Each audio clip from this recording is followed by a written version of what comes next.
Hello everyone, welcome to Learn ReactJS for Frontend Development by CodeChef. In today's lesson, we will be looking at one of the most useful array methods in JavaScript, that is the filter method. We will be using this a lot while working with real-world data, whether it's removing unwanted values, selecting specific items, or just preparing the data for further processing. Instead of writing long loops and condition checks, we can use the filter method to write our logic more cleanly and clearly in a single line. So, by the end of this lesson, you will understand what the filter method is and how it works. So let's begin. So let us understand the JavaScript filter method, a simple and powerful way to select specific elements from an array.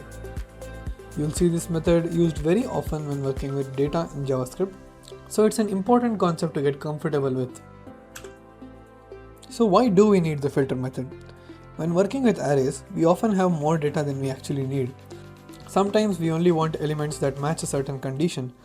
Instead of writing long loops and manual checks, the filter method allows us to select exactly what we want in a clean and readable way. So what does the filter method do?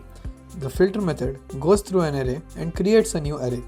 Only the elements that satisfy a given condition are included in this new array. The original array is not changed, which makes your code safer and easier to understand. So let us look at the filter syntax. This is the basic syntax of the filter method. We call filter on an array and pass a callback function to it. This callback function runs once for every element in the array and either returns true or false. The callback function decides whether an element should be kept or removed.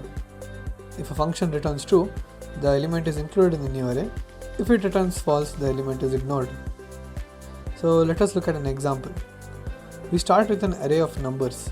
Using the filter method, we check if each number is even. Only the numbers that pass this condition are added to the new array, which results in an array 2, 4 and 6. So you may remember the for each method. While for each method is useful for performing actions on each element, it does not return a new array.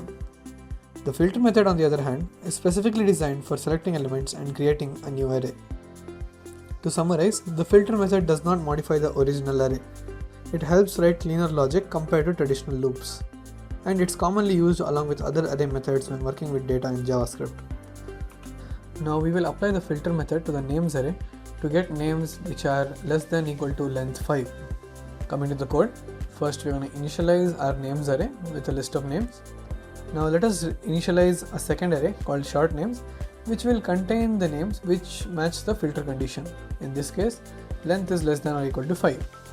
So first we're going to apply the filter method to the names array, and then we're going to return all the names which have length less than equal to 5. Finally, we're going to print out the short names array. Let's just submit this code once. So we got an output of all the names which is less than or equal to 5 characters. So that was our introduction to the filter method. To really understand how this concept works, make sure to head over to the CodeChef platform and try out the practice problems yourself, giving different conditions. That's where the real learning happens. So that was it for this lesson, and I will see you in the next one. Thank you.